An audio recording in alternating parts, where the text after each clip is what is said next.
Why did Mohnish Pabrai dump 70% of his Alibaba stock in Q3? That is the question we're going to explore and try and answer in this video today. Firstly, though, if you didn't already know, Mohnish Pabrai is a famed value investor who has earned some enormous returns in both his personal account and investment fund over the past 2 decades. He's been very vocal over the past year or so about his learnings, particularly in 2020, and how he's adapted his investing strategy to look for long-term compounders, or in his words, growing pies / spawners. And off the back of that message, we saw he made his first purchase using this new long-term strategy, and that stock was none other than Alibaba. His initial position was close to 14% of the US portfolio. It's actually close to 10% or less than 10% of the overall portfolio because he has some positions that we can't see here on Dataroma. But 168,000 shares, so around 40 to 50 million in value. He then added 50% to that position in Q2, so another 90,000 shares. He even gave us some insight into what qualities he saw in Alibaba in different interviews. And in short, he said it was a fantastic business with clear tailwinds that's selling at a cheap price. But surprisingly, in Q3, after building that big position in Alibaba, it looks like he started to liquidate the position and has sold 70% of it at a fairly big estimated loss. It's estimated his loss could be around 20% or more, all whilst his investing mentor and potentially the person he followed into Alibaba, Charlie Munger, almost doubled down on his position in the same quarter. So why would Mohnish Pabrai do this? He's very vocal about letting these businesses run for the long term and not getting distracted by news or price fluctuations in the short term, but he seems to have sold out at a very big loss. Let's not get away from that. 20% is a huge loss to make up in the short term. So it's a very big statement, and just after 1 or 2 quarters of owning it, it doesn't seem like a very Mohnish Pabrai thing to do, or at least it seems against what he's been telling us we should do as investors over the past year or so. So let's explore what I see as maybe 4 or 5 of the possible reasons as to why Mohnish Pabrai has sold out of his position in Alibaba. And we're going to place them into baskets of whether they are unlikely, possible, or probable. And the reason I'm using this is because there's various reasons he may have sold out of Alibaba, some completely out of Alibaba, some just to swap around his position either in the short term or swap it for a different type of security. So I do want to just give some context, at least in my mind, as to what I think the likely outcome would be. And we never really will know until Mohnish actually decides to tell us ourselves. So first one is he doesn't like the business anymore and has found something that really concerned him. And I put this in the possible bracket. This is one of the ones that is concerning because it is possible that he found something. Of course, we'll never know unless he actually tells us. But if he was doing a lot of digging on Alibaba as he was owning it and has found something that really concerned him that we don't know about or other people haven't seen, then that is a little bit of a concern. And it's possible. I wouldn't say it's unlikely, because if you dig deep enough into a company, especially a very big one like Alibaba, there are chances you may find something that you don't like. So I'm putting that as possible. We need to keep that in our minds.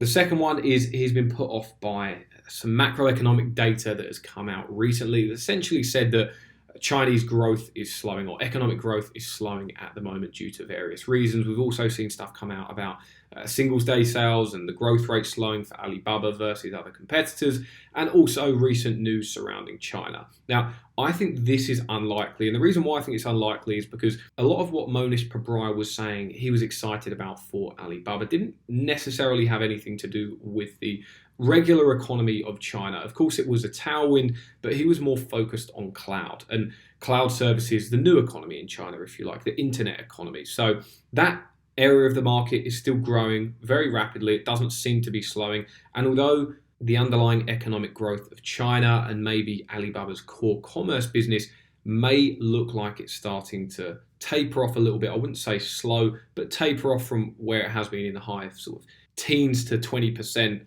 in terms of GMV in the past 3 to 4 years. That might be slowing, but I don't think that was part of Mohnish Pabrai's thesis to getting into Alibaba.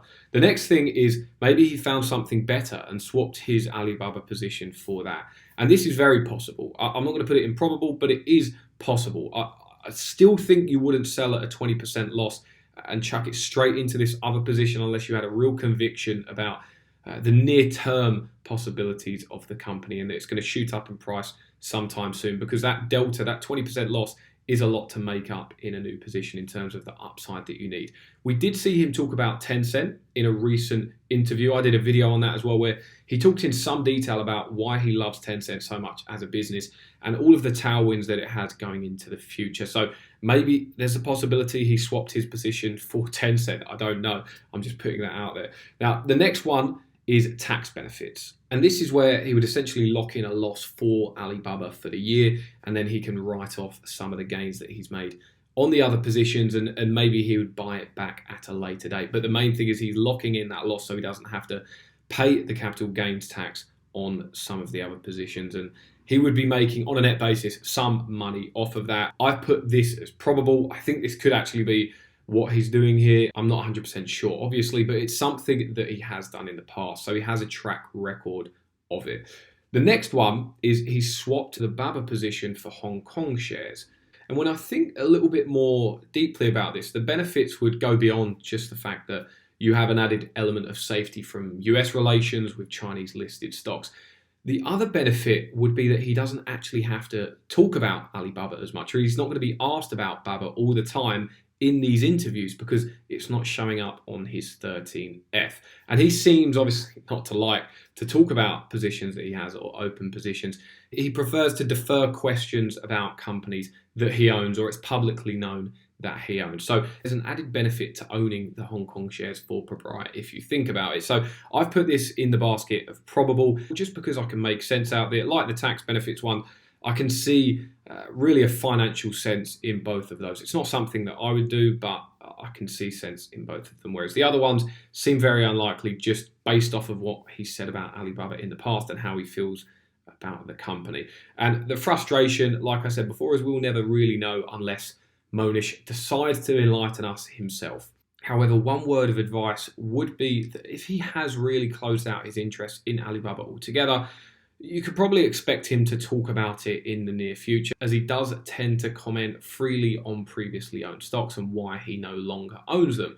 If he still owns Alibaba or a position, it might be that he keeps his cards close to his chest, as he has done recently. So let's wait and see. For me, it doesn't really make a difference to my convictions whether Mohnish Pabrai is in Alibaba or not. I unfortunately did buy Alibaba before Pabrai did.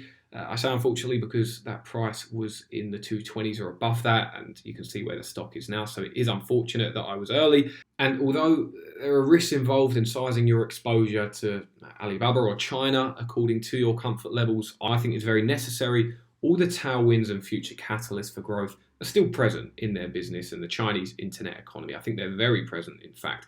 And I also think it's heavily undervalued if we're taking the overall market and other stocks as relative examples. And if you think the present value of a business is the cash that it can throw off in the future, discounted back to us at present day at an appropriate discount rate, then I think Alibaba is very undervalued. And they publish earnings tomorrow, so we'll see how the business is continuing to progress. One thing I will say is don't expect fireworks, at least on the bottom line and margins, as they've said they'll be reinvesting all incremental dollars back into the business this year for future growth. And that's something that obviously I like to hear, long-term investors should like to hear, but Wall Street and the media outlets do not. So don't expect fireworks, and maybe expect actually the stock to be depressed a little bit after earnings come out. Lastly, just to point out the dangers of purely cloning in investing. I think this is a solid example of why you shouldn't just purely clone. You need to have your own objective view on everything. If you bought Alibaba purely on the basis that Pabrai bought it, then you would have a minus 20% profit and loss. He's now sold out of the position, and you would be in a tough position right now. There's no two ways about it. So, as I always say, you need to do your own research, have your own clear convictions about a company, and assess its intrinsic value with your own estimates. And that way you make your life easier when unexpected events like this occur and uncertainty is at its highest. So I like to use cloning or what other super investors are buying as a point of research and try to dissect why they've invested in a stock. It really doesn't go beyond that for me. I use it as a point of research, like I say, and having an independent view of a company or stock is a necessity if I'm to invest, or if you're to invest, it's something that you need to have if you're investing in individual equities. So thank you for watching, guys. I will leave a link to the Patreon below for anyone who's interested in supporting the channel and getting some benefits in return. Also, if you could just leave a like on the video, that helps the channel out greatly. Subscribe if you're new around here, and comment down below with your thoughts on Pabrai selling Alibaba and why you think he may have done it. Apart from that, I'll see you all in the next one. Good luck with all of your investments.